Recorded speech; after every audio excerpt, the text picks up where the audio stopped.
اللہ الرحمن الرحیم اللہم صلی علی سیدنا مولانا محمد صاحب التاج والمعراج والبراق والعلم دافع البلاء وباء والقحط والمرض والجهل اسمه مكتوب مرفوع مشهور منقوش في اللوح والقلم سید العرب والعجم جسمه مقدس معطر مطهر منور في البيت والحرم شمس الضحى بدر الدجى صدر العلا كهف الورى مصباح الظلم جمیل الشیم شفیع الامم صاحب الجود والکرم واللہ عاصمہ وجبریل خادمہ والبراق مرکبہ والمعراج والسفر سدرۃ المنتہی ومقام الخاب قاسین مولانا ومول القونین جد الحسن والحسین ابو القاسم محمد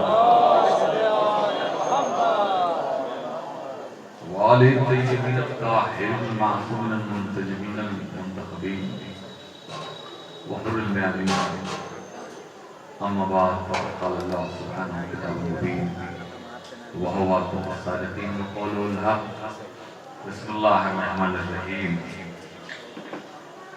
قل رب ادخلني مدخل صدق واخرجني مخرج صدق واجعلني من لدنك سلطانا نصيرا وقل جاء الحق وزهق الباطل ان الباطل كان زهوقا صلوات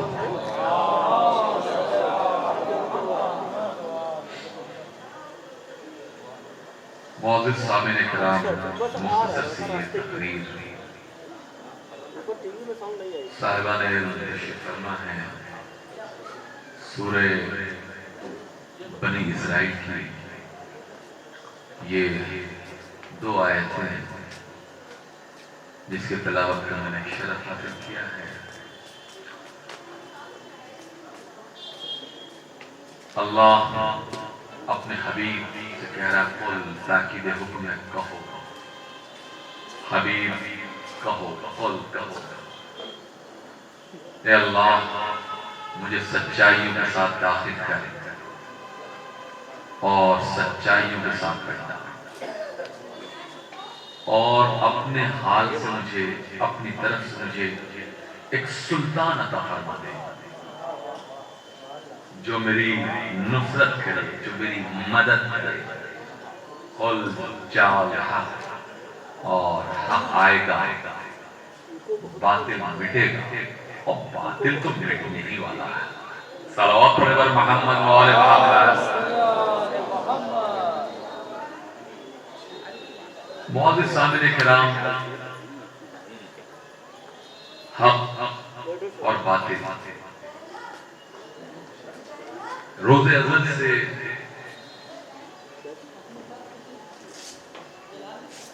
ایک دوسرے کے سامنے رہے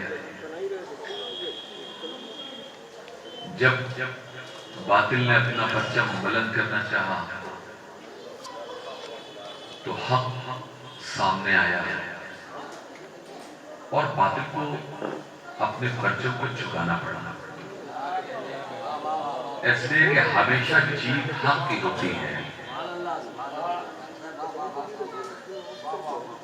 آپ غور کریں کہ پہلے صاحب شریعت نبی ہے جناب نوح اتنا ظلم ہوا اتنے ستم ہوئے گلیوں اور کوچوں میں نوحہ پڑتے رہے لیکن خدا کی قسم گریا کی فتح ہوئی ہے اور تبسم کی ہار ہوئی ہے کفر و شرک نے سب سے پہلے اگر سر اٹھایا ہے تو جناب نوح کے وقت اس سے پہلے مفسرین کہتے ہیں کہ کفر و شرک کا وجود نہیں ملتا دیکھیں یہ بڑی بحث ہے کہ آخر شرع لکم من الدین ما وصی بہ نوح شرع لکم میں نے جو تمہارے دین میں شریعت رکھی ہے ما وصّى بہ نوحًا، یہ وہی شریعت ہے جس کی وصیت میں نے نوح کو دی۔ اب آپ غور کریں، صاحبان علم تشریف فرما ہے، شریعت کی بات آئی تو اللہ نے آدم کا نام نہیں لیا، نوح کا نام لیا۔ شریعت کا آغاز نوح سے ہو رہا ہے، شریعت کا آغاز نوح سے ہو رہا ہے۔ احکامات آئے ہیں، میں کیا کہہ رہا ہوں، لیکن مکمل شریعت کی شکل میں کیا، خدا کی قسم آپ دیکھیں، نوح پہلے صاحب شریعت ہیں، شریعت پہلے صاحب۔ اچھا آپ ذرا غور کریں کہ میں نے کیا جملہ کہا تھا کہ مفسرین نے لکھا کہ چونکہ کفر و شرک نے سر اس سے پہلے بلند نہیں کیا تھا، کفر نے اپنا پرچم بلند کرنے کی کوشش نہیں کی تھی۔ میں کیا کہہ رہا ہوں، جناب نوح کے وقت میں کفر و شرک نے اپنے پرچم کو بلند کیا تو فوراً شریعت نافذ ہو گئی۔ کیا کہہ رہا ہوں، شریعت فوراً نافذ ہو گئی۔ دیکھیں آدم صاحب شریعت نبی نہیں ہے، ہونا تو یہ چاہیے تھا کہ آدم صاحب شریعت نبی ہو، اس لیے کہ پہلا نبی ہے، تو جیسے ہی پہلا نبی آیا تو شریعت اللہ بھیج دیتا۔ میں کیا کہہ رہا ہوں بھائی، تو صاحب شریعت نبی آدم نہیں ہے، جناب نوح ہے۔ کیوں؟ بھائی پوری توجہ چاہتا ہوں۔ بھائی دیکھیں انسان کی زندگی کے دو پہلو ہوتے ہیں، ایک بلوغ سے پہلے، ایک بلوغ کے بعد۔ کیا کہہ رہا ہوں بھائی، دیکھیں بچہ بالغ نہیں ہے، 15 سال کا نہیں ہوا تو نماز واجب نہیں ہے۔ میں کیا کہہ رہا ہوں، روزہ واجب نہیں ہے۔ بھائی پوری توجہ، حج واجب نہیں ہے، لیکن جیسے ہی بچہ 15 سال کا ہو گیا، بلوغ کے منزل میں آیا تو اب نماز واجب، روزہ واجب۔ بھائی پوری توجہ چاہتا ہوں، روزہ واجب۔ بھائی پہلے کیوں نہیں واجب تھا، کیوں نہیں واجب تھا؟ تو آپ یہی کہیں گے چونکہ اس کا بچپنا تھا۔ اب کیوں واجب ہو گئے احکامات؟ تو آپ کہیں گے چونکہ بلوغ کے منزل میں آ چکا ہے۔ شاید ایسا ہی تھا، آدم کے وقت میں ابدیت اپنے بچپنے میں تھی، نوح کے وقت میں ابدیت اپنے بلوغ کے منزل میں آ چکی تھی۔ صلوات پڑھ محمد و آل محمد۔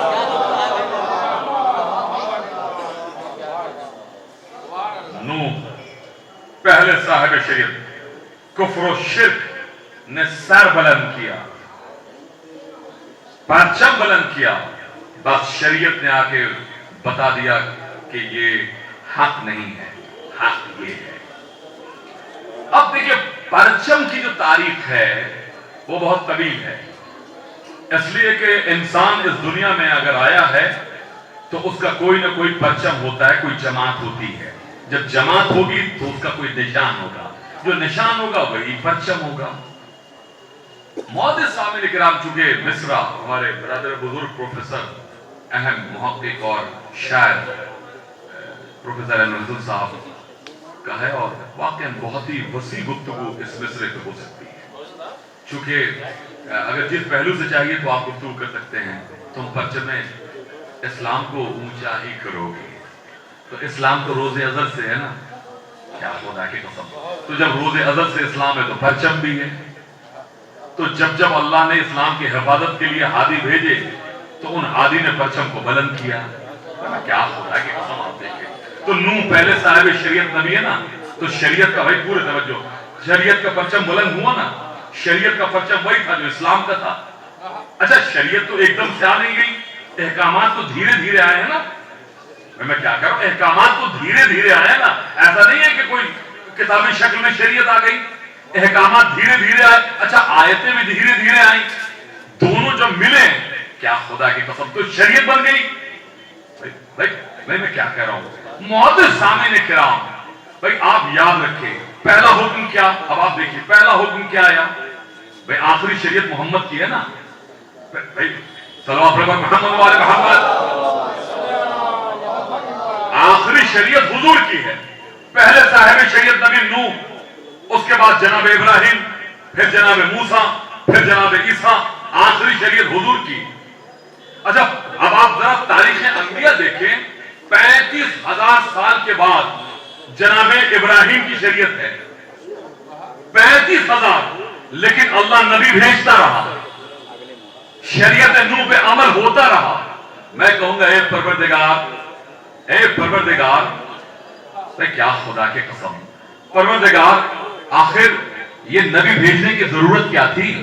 امت شریعت نوح کے اوپر عمل کرتی رہتی، یہ انبیاء کی ضرورت کیا تھی؟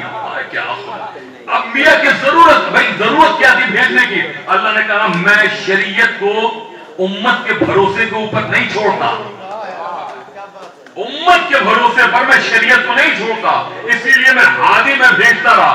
پتہ یہ چلا کہ امت کے بھروسے پر کبھی شریعت کو اللہ نہیں چھوڑتا۔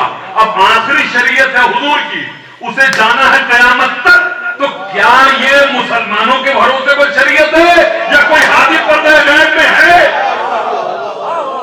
صلوات پڑھے پر محمد و آل محمد۔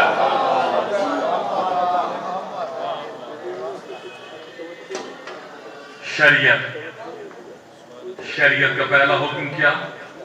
اچھا دیکھیں آخری شریعت آ گئی نا، صاحبان علم تشریف فرما ہے، مجمع واقعاً یہاں جو ہوتا ہے وہ بہت ہی اہم ہوتا ہے، اہم اسکالرز ہر مکتبہ فکر کے بڑے اسکالرز یہاں موجود ہوتے ہیں، اور صاحبان علم کے درمیان گفتگو کرنے میں لطف ہی کچھ اور ہوتا ہے۔ آجی جناب شکیل صاحب، صلوات پر محمد و آل محمد، ذرا مل جل کر باواز بلند صلوات پڑھیں۔ اب آپ دیکھیں شریعت تو آہستہ آہستہ احکامات آئے نا، دھیرے دھیرے احکامات آئے، دھیرے پوری شریعت تو مکمل آئی نہیں۔ تو پہلا حکم کیا تھا؟ اللہ ایک ہے، توحید کا حکم ہے نا، پہلا حکم اللہ ایک۔ اچھا میں معزز سامعین سے پوچھنا چاہتا ہوں پہلا حکم کیا ہے؟ اللہ ایک۔ بھائی کسی کے اوپر تو جنگ تھی، کفار نے اپنے پرچم بلند رکھے تھے 365۔ اللہ کے حبیب نے کہا بس پرچم اگر یہ ہے تو توحید کا ایک ہی ہے۔ جنگ تو یہی سے شروع ہوئی، بحث تو یہی سے شروع ہوئی، لڑائی تو کسی بات پہ تھی نہیں، بحث اسی بات پر تھی کہ خدا ہے تو ایک ہے۔ انہوں نے کہا ہم ماننے کے لیے تیار نہیں۔ آواز آئی کہ حبیب انداز بدل دو تھوڑا، ان سے پوچھو کہ اللہ ہے یا نہیں۔ میں کیا کہہ رہا ہوں بھائی، وہ ضد کر رہے تھے ایک کی، آواز آئی کہ انداز بدلو، ان سے پوچھو کہ خدا ہے یا نہیں۔ اب رسول اسلام نے بلانے کے بعد مجمع سے پوچھا یہ بتاؤ کہ خدا ہے یا نہیں، تو پورے مجمع نے کہا محمد کیسی بات کر رہے ہو، خدا تو ہے۔ بھائی دیکھیں خدا کو تو وہ مانتے تھے لیکن ایک ماننے کے لیے تیار نہیں تھے، تو انہوں نے کہا کہ خدا تو ہے، بے شک خدا ہے۔ تو کہا کہ خدا ہے، کہا بے شک خدا ہے۔ تو رسول اسلام جانتے تھے کہ ان کا حافظہ کتنا مضبوط ہے، کہا کہ آج جا سکتے ہو لیکن کل پھر آنا۔ اچھا رسول نے اس لیے بھیجا، صلوات پڑھیں محمد و آل محمد، ذرا مل جل کر باواز بلند صلوات پڑھیں۔ اب دیکھیں توحید کا پرچم کیسے بلند ہو رہا ہے۔ اب ادھر رسول اسلام نے کہا جا سکتے ہیں۔ اب یہ جو مجمع گیا تو وہ بزرگ جو 365 خداؤں کے پرچم کو بلند کرنے والے تھے، انہوں نے پوچھا کہ کیا ہوا؟ کہا کیا ہوتا، محمد کو تو ویسے ہی بات کرنی تھی، آخر کب تک محمد ایک کی بات کرتے ہیں؟ لگتا ہے کہ عبداللہ کا لال اب اپنی والی گفتگو کرنے لگا ہے۔ تو کہا مطلب کیا ہوا؟ کہا مطلب یہ ہے کہ اب ہم سے یہ سوال کیا کہ خدا ہے یا نہیں، تو ہم نے جواب دیا کہ بے شک خدا ہے، تو اب آپ بھی چل سکتے ہیں۔ محمد تو چاہتے ہی تھے کہ ذرا گھر سے وہ بھی تو آئیں، وہ بھی تو آئیں۔ اب وہ جو مجمع آیا تو رسول اسلام نے ان سے پوچھا کہ کل میں نے جو گفتگو کی تھی وہ کیا کی تھی؟ تو کہا کہ آپ نے یہ پوچھا تھا کہ خدا ہے یا نہیں، تو ہم نے کہا خدا ہے۔ تو کہا یہ بتاؤ کہ خدا عزت والا ہے؟ تو پورے مجمع نے کہا اے عبداللہ کے لال کیا بات کر رہے ہو، عزت باپ کے برابر ہے، بے شک خدا کی عزت باپ کے برابر ہے۔ جب محمد نے 2-3 مرتبہ پورے مجمع سے کہلوا لیا کہ خدا ہے، عزت والا ہے، خدا کی عزت باپ کے برابر ہے، اب محمد نے سوال کیا یہ بتاؤ باپ ایک ہے یا دو؟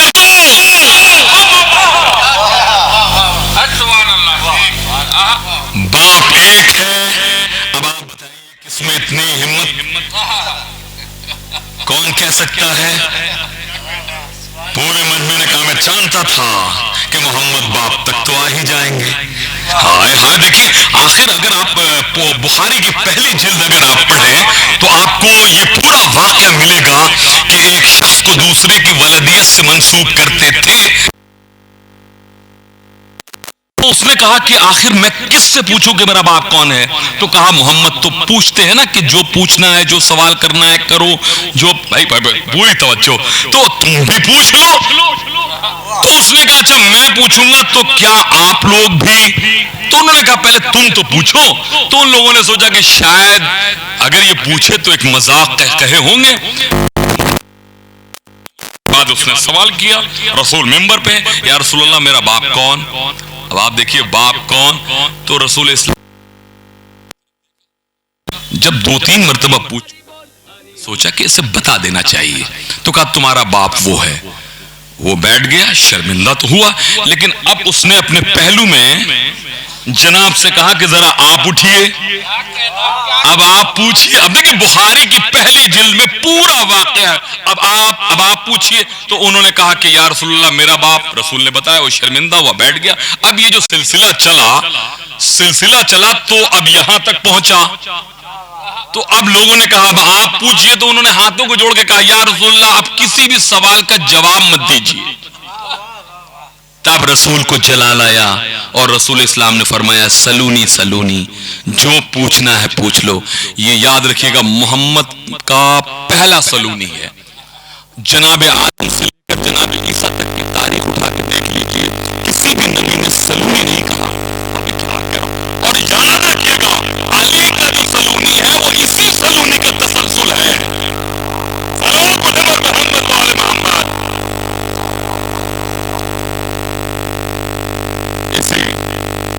ایسے تو معزز صاحب نے کرام قرآن کہتا ہے کہ جس طرح تم یہ تصور نہیں کر سکتے ہو باپ دو اسی طرح تم یہ بھی تصور نہیں کرنا کہ خدا دو ہے. تو توحید کا پرچم جو ہے وہ بلند ہو رہا ہے. کیا خدا کی قسم. اب اچھا دیکھیے کیا ہوا کیا یہ سب جو گئے تو انہوں نے کہا کہ محمد تو یہاں تک پہنچ گئے. تو آواز آئی اب دشمنی پر اترے. آواز آئی وانذر عشیرتک الاقربین اے میرے حبیب اب قرابت داروں کو خدا کے عذاب سے ڈراؤ. یہ قرابت دار جو ہیں پہلے انہیں ڈراؤ. یہ جو تبلیغ تم باہر کر رہے ہو نا یہ ضروری ہے کہ پہلے اپنوں کے درمیان کرو. یہ سوچنا چاہیے ہمارے مولویوں کو بھی کہ جو تبلیغ پبلک میں کرتے ہیں اور کمیاں گھر میں ہوتی ہیں. وانذر عشیرتک الاقربین اے حبیب پہلے اپنے قرابت داروں کو خدا کے عذاب سے ڈراؤ. خدا کے عذاب سے ڈراؤ. اچھا جیسے ہی آئے ویسے ہی علی کو بھیجا کہا بلا. تو جتنے یہ اپنے تھے اپنے اب یہ اور بات ہے کہ عین سے تھے یہ تو عمل ہی بتائے گا. تاریخ میں ذرا دیکھ لیجئے 35-40 آدمی کا مجمع. دیکھیے میں نے کیا کہا تھا قل رب ادخلنی مدخل صدق. اسی آیت کی تلاوت کی تھی نا بھائی. رسول نے سلطان مانگا مدد کے لیے مانگا اے میرے مالک سلطان عطا فرما جو میری نصرت کرے. اب آپ دیکھیے ادھر دعوت ذوالعشیرہ 35-40 آدمی کا مجمع کھانا کھا چکے ہیں. اب ظاہر سی بات ہے رسول اسلام نے جب کہا کہ میں ایک ایسا مشن لے کر آیا ہوں میں ایک ایسا پرچم بلند کرنے جا رہا ہوں کہ اگر تم اس پرچم کے نیچے آ گئے کیا خدا کی قسم تو دنیا بھی تمہاری آخرت بھی تمہاری. اس میں اگر تم نے میری مدد کی تو دنیا بھی تمہاری آخرت بھی. اور جس نے مدد کی وہی میرا وصی ہوگا وزیر ہوگا وہی میرا بھائی ہوگا. اب آپ دیکھیے عتبہ نے عتیبہ کی طرف دیکھا عتیبہ نے شیبہ کی طرف دیکھا. اب ایک دوسرے کو دیکھ رہے تھے اور دیکھنے کے بعد کہا کہ محمد کیسی باتیں کر رہے ہیں اور یہ سب چلے گئے. اچھا 2 دن تک یہ ہوا. تو تیسرے دن تاریخ نے یہ لکھا ہے کہ کونے سے 11 سال کا ایک بچہ گھٹنے کو ٹیک کے کھڑا ہوتا تھا لیکن محمد کا اشارہ ہوتا تھا وہ بیٹھ جاتا تھا. کیا اطاعت کی منزل میں علی تھے. مگر تیسرے دن جب رسول نے پھر کہا تو گھٹنے کو ٹیک کر ایک 11 سال کا بچہ تاریخ نے لکھا کہ اٹھا اور اٹھنے کے بعد کہا میں آپ کی نصرت کروں گا اے اللہ کے رسول. اب آپ دیکھیے خدا کی قسم ابھی اعلان کیا اب آپ دیکھیے ابھی آغاز کی منزل میں ہے کیا تحریک اسلام آغاز ابھی پتہ ہی نہیں ہے کہ یہ نبی ہے کہ نہیں, یہ رسول ہے کہ نہیں, اور علی کہہ رہے میں آپ کی نصرت کروں گا اے اللہ کے رسول. محمد نہیں کہا. محمد اگر محمد کہتے تو یہ وعدہ محمد کی زندگی تک تھا, لیکن رسول کہنے کا مطلب یہ ہے کہ جب تک آپ کی رسالت رہے گی اس وقت تک میری نصرت رہے گی. اچھا دیکھیے جی ہسٹری نے لکھا کہ ایڈورڈ گبن نے بھی بہت تفصیل سے لکھا اس واقعے کو کہ وہ 35-40 آدمی کا مجمع جو محمد کی طرف دیکھ رہا تھا وہ علی کی طرف دیکھنے لگا تو رسول اسلام مسکرانے لگے. تو مولا کائنات نے فرمایا کہ یا رسول اللہ آپ مسکرا کیوں رہے ہیں؟ فرمایا یا علی میں یہی چاہتا ہوں کہ جب زمانے کی نگاہیں میرے چہرے سے ہٹیں تو تمہارے چہرے پر رکے. دیکھیے وعدہ کیا نا, نصرت کا وعدہ کیا نا. اب آپ دیکھیے دعا اللہ کے بارگاہ میں 2 دعائیں سب سے اہم ہیں. ذرا آپ دیکھیے 2 دعائیں, ایک اللہ کے رسول نے کی درخواست دی اور ایک علی نے درخواست دی. 2 درخواست بہت اہم ہے. کچھ نہیں اپنی زندگی میں اللہ کے رسول نے مانگا, کچھ نہیں مانگا. مانگتے کیا جس کے صدقے میں پوری کائنات خلق ہوئی ہو, وہ کیا مانگے گا اللہ سے. علی نے اپنی زندگی میں کچھ نہیں مانگا مگر مانگا تو ایک, کیا خدا کی درخواست ایک کے لیے دی. ایک ہی درخواست ہے علی کی بارگاہ الہی میں اور محمد کی بارگاہ الہی میں ایک ہی درخواست ہے. اب آپ دیکھیے نصرت کا وعدہ, درخواست کیا دی تھی؟ قل رب ادخلنی مدخل صدق واخرجنی مخرج صدق واجعل لی من لدنک سلطانا نصیرا. اے مالک مجھے سچائیوں کے ساتھ داخل کر, سچائیوں کے ساتھ نکال اور اپنے حال سے مجھے اپنی طرف سے ایک سلطان عطا فرما جو میری نصرت کرے. کیا خدا کی قسم سورہ بنی اسرائیل میں کیا اللہ نے سے گفتگو کی ہے, کیا درخواست دی ہے محمد نے. اب آپ دیکھیے نصرت کا وعدہ ہو گیا نا. ادھر لوگوں نے یہ سوچا کہ 11 سال کے بچے نے نصرت کا وعدہ کیا ہے, یہ کیا کرے گا نصرت. اس کو تو تفصیل سے لکھا ہے رائٹرز نے, لیکن جب یہ تبلیغ کے لیے نکلے ہیں تو انداز یہ ہے کہ انداز وہی تھا جو محمد کے ساتھ ہوتا تھا. ادھر سے پتھر آئے تو ادھر سے علی نے کھجور کی گٹھلیاں پھینکی, ہاتھ ٹوٹے پیر ٹوٹے. لیکن حیرت میں پورے عرب کے لوگ اس بات کے اوپر ہوئے کہ آخر اس بچے کے بازوؤں میں اتنی طاقت کیسے آ گئی کہ وہ کھجور کی گٹھلی سے مارے اور سر ٹوٹ جائے, ہاتھ ٹوٹ جائے, پیر ٹوٹ جائے. یہ بات تو اس دور کا ملا یہ کہتا ہے یہ ہو ہی نہیں سکتا, یہ ہو ہی نہیں سکتا. لیکن میں پوچھنا یہ چاہتا ہوں کہ کیا وہ ابابیل کے واقعے کو تو کم سے کم تم جانتے ہو نا. ہائے ہائے ہائے, جب ابرہا کا قافلہ چلا ہے بیت اللہ کو ڈھانے کے لیے تو مسور کے برابر کی کنکریاں پھینکی ہیں بابیل نے. ہاتھی, مولانا فرمانے علی لکھتے ہیں کہ ہاتھی بھوسا بھوسا ہو گیا. وہ یاد تو وہ مولوی کہتے ہیں وہ تو بیت اللہ کی حفاظت کی بات تھی. ارے اگر وہ بیت اللہ کی حفاظت تھی تو یہ بھی رسول اللہ کی حفاظت تھی. صلوات پڑھے بر محمد و آل محمد.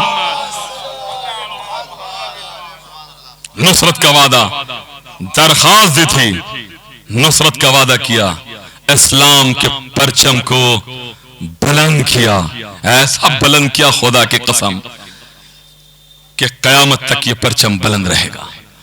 پہلی جنگ ہے جنگ بدر, کفار کے بھی پرچم نظر آ رہے ہیں. ادھر خدا کی قسم آپ دیکھیے 313 مسلمان, 313. پہلی جنگ ہے, پہلی جنگ, یہ پہلی جنگ ہے. اچھا دیکھیے صاحبان علم تشریف فرما ہے, یہاں رک کر ایک بات کہنا چاہتا ہوں کہ دنیا جو یہ کہتی ہے کہ اسلام تلوار کے زور پر پھیلا, اسلام کے پرچم کو محمد نے تلوار کے زور پر بلند کیا, تو کیا بھائی تو تلوار چلی, قتل کیے گئے اور مسلمان بنائے گئے. میں پوچھنا چاہتا ہوں, میں سوال کرنا چاہتا ہوں ان لوگوں سے. ادھر آ جائیے, قریب آ جائیے. صلوات پڑھے بر محمد و آل محمد. ذرا مل جل کر بابا سے بلند صلوات پڑھیں.